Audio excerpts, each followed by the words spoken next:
Hey, what's up guys? It's J-Rod, and today I am doing some fuel and oil maintenance on my 2007 5.9 liter mega cab Cummins. Now this truck to me was a dream, okay? I bought the thing, super excited about it. One thing I never really anticipated. So most of our tubs that we get at like AutoZone, Walmart, things like that, they're like 16 if you're lucky. And a lot of them can be like 12 quarts. So even if it's only a 12 quart system and you got a 12 quart pan, you're gonna run into some big trouble. So first things first, be sure you have the right size pan.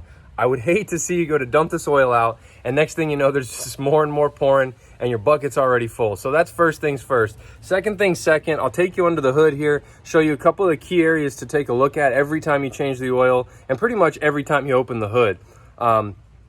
Always top off your fluids, always clean the tops of your batteries, and always check some of the wear components like belts, pulleys, your air filter especially, things like that. So let me get right into this and get the oil draining, get the filter off, pop the fuel filter out, show you what that looks like. I just changed it last oil change. It's been about 5,000, 6,000 miles since then. So I kind of am expecting it to be a little bit dirty, but not too dirty, because we did change the fuel filter last time. So while I'm here, I'm gonna take you under the car, show you what the plug looks like in the drain pan, because it's slightly bit different than if you're used to a regular oil drain plug.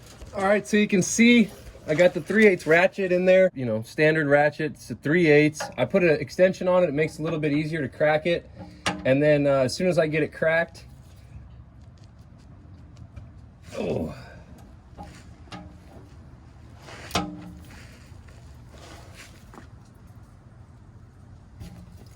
get the pan under it.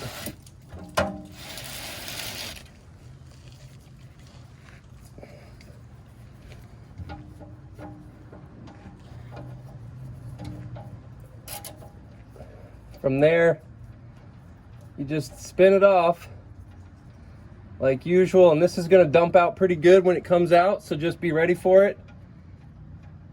I stick my finger in the 3/8 part and just kind of slide my thumb around, get it as loose as possible all the way to the end of the threads. That way when I pull it out, I just pull it out and away, and I don't create that big splatter effect and get oil everywhere, or at least that's the hope, right? So I've got my little oil-proof mat underneath it. I got some oil coming out. She's all the way threaded out, and now I will voila. So that's that. Not too much damage.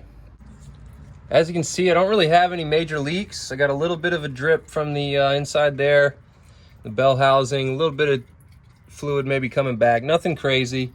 It's a good time to just give it a good look around, make sure everything's looking all right. Oil's done draining, so we'll go ahead and cap it off. At this point, I like to bring in some brake clean. Now that I've got it plugged off so that it's not leaking, I like to clean out that seal in that service area there. That way there's no dirt or any contaminants trapped in between the seal on the drain plug and the oil pan itself. Kind of an overkill process, but for me, the couple extra seconds spent really gives me the, I guess just the peace of mind to know that I went the extra step. So it's just a quick little squirt. Well, if we can hit the area. Clean it out.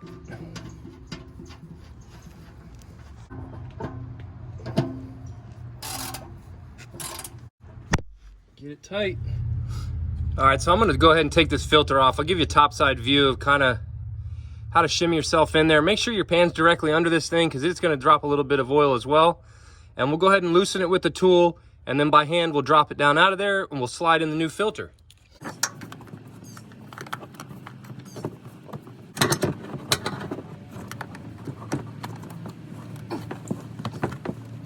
All right, little by little. Very difficult area to get into, so you kind of got to go above the control arm.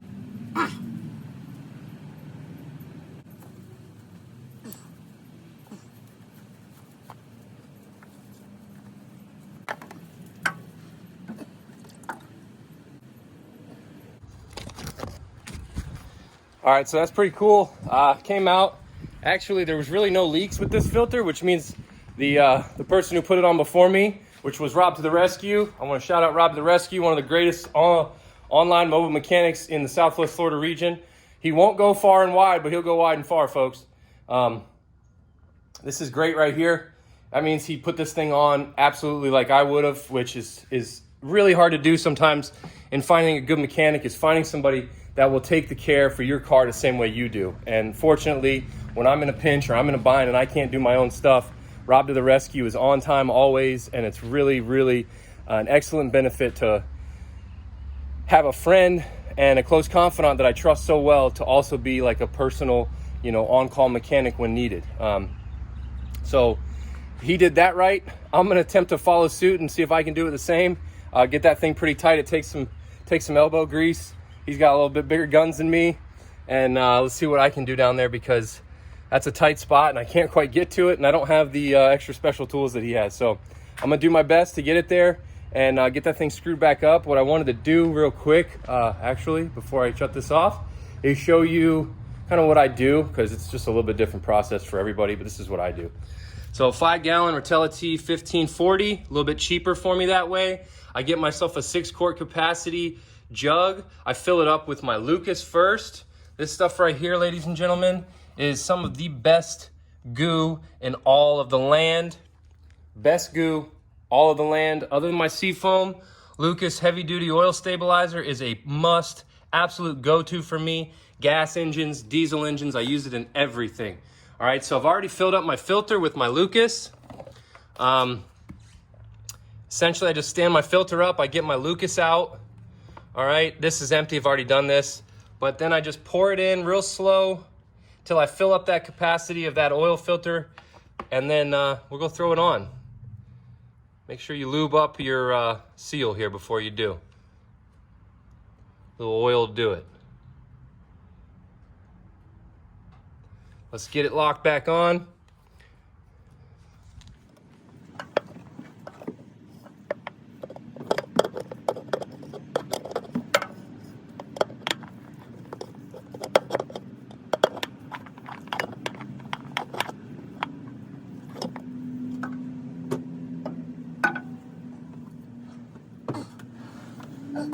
An incredible teachable moment here, folks. We've got the O-ring left behind from the old filter. That could cause catastrophic failure. Okay, so always check the old oil filter. This very rarely happens, folks. So this actually can cause you one hell of a bad day. So always, always, always double check your old filter. I'm glad I stopped to check, because that's what I caught.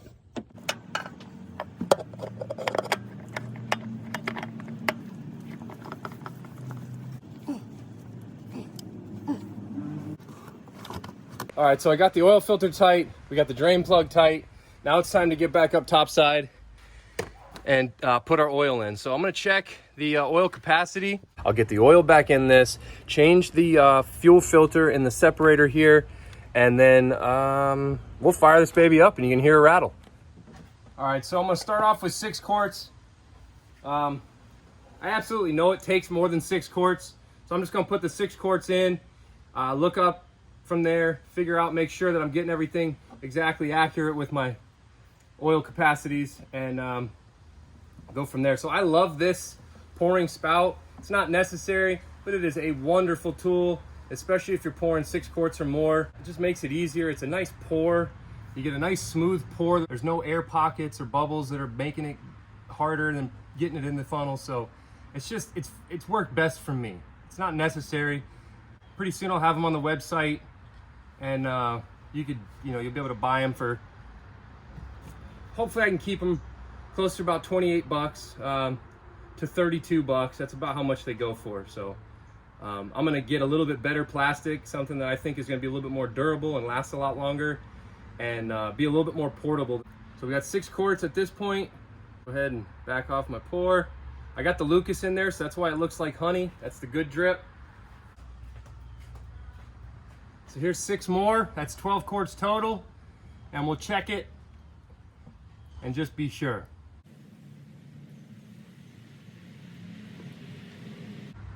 See, this oil pours a little faster, it's a little thinner. This is just regular motor oil. Before I put my gallon of Lucas in here, or just under a gallon. It seems to be the best that I've found. It's a about a 25% ratio, which is what they recommend, 20 to 25%.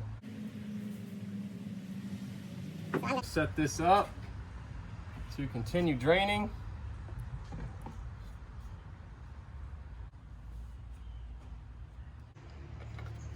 All right, she's wrapped up. 12 quarts of oil back in her. Filter's tight, oil's full. We'll fire her up, let her run for a second, come back and check her out. Always double check the filter, make sure. Seems to be good. Let's fire her off.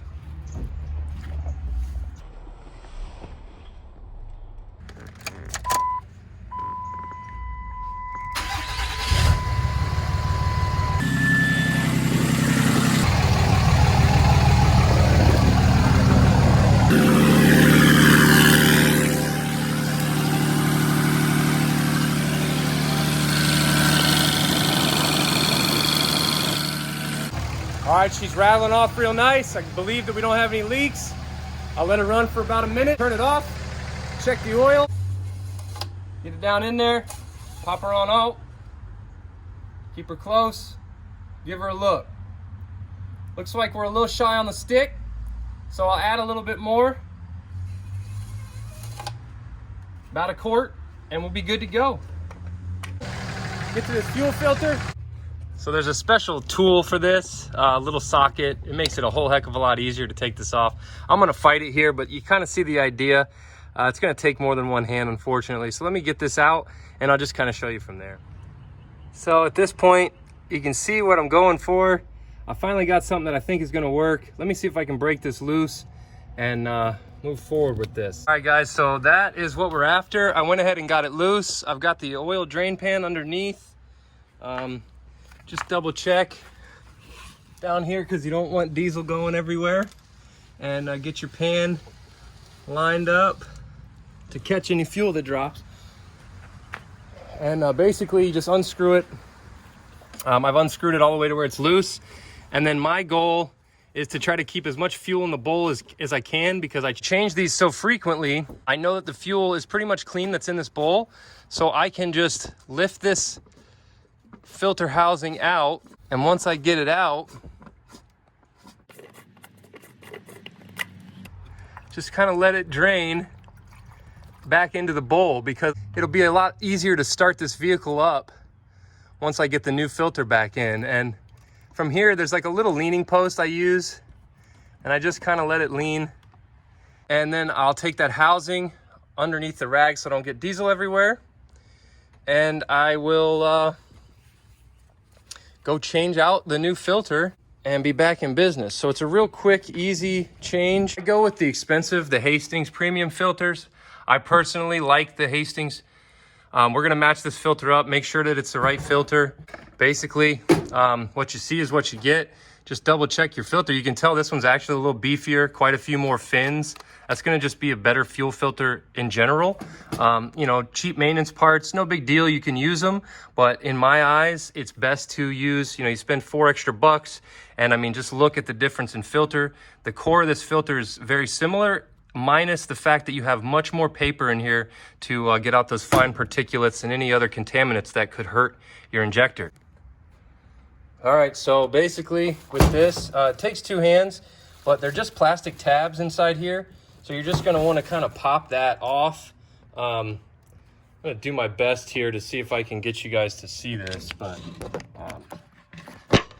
essentially, I just take this and kind of pop it out like that. It's really, there's no, you know, right way to do that. And then take the whole side. So this side here is the flat side with no hole. That's this side. The flat side with no hole goes back here. That hole rides on the, so that's now held in, and we'll go put this back on the truck and get it going. Like I said, you want to look down in there, see if you got any dirt or contaminants in there. Because I know how frequently I change this, I'm good to go. But I want to double check before I go. And then when you put this in, there's a little, right here where my thumb is, there's a little O-ring. You're gonna want to change that. I'm gonna go grab it out of the box, slide it on, and get this thing put back together.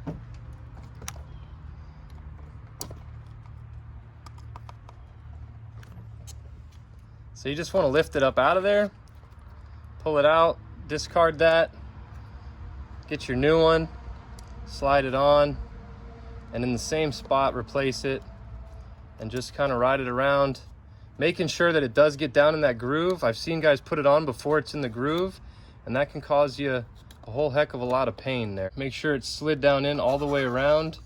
Easiest way to do that is to just slide your tool down into the bottom of it lightly and just push it down all the way around. And then we'll plug it back in. So come down in here. It's a real simple process from there. Just dropping it in, go real slow so you don't shove the fuel out of the pocket. And then I like to reverse thread it. So go in reverse, that way that I make sure that I get in the threads. And then when I screw it in, I like to just double check the O-ring, make sure that I didn't slide that O-ring out in the wrong spot or something. And so I feel around the edge just to make sure that it didn't impregnate and not line up to go sit down inside where that seal is, where this is gonna bite down and seal on that O-ring. So essentially I just go around it with my fingers. You can kind of see, like, I'll try to get you to see that. It's a little difficult, huh? So right around here, basically the metal, where the metal and plastic come together, there's a little dip in that. That's where that O-ring's gonna rest and sit. So I just wanna go around it with my finger and just double check that the O-ring isn't exposed on the outside of that, and then just continue to hand tight the best I can. And then we'll get the tool on it and tighten it up the best we can. We want it to be, you know, not super tight. This is a plastic piece with plastic threads into metal, so obviously it's going to be a little weaker. So we don't want to over tighten, but we do want to tighten so that we know we will not have a fuel leak.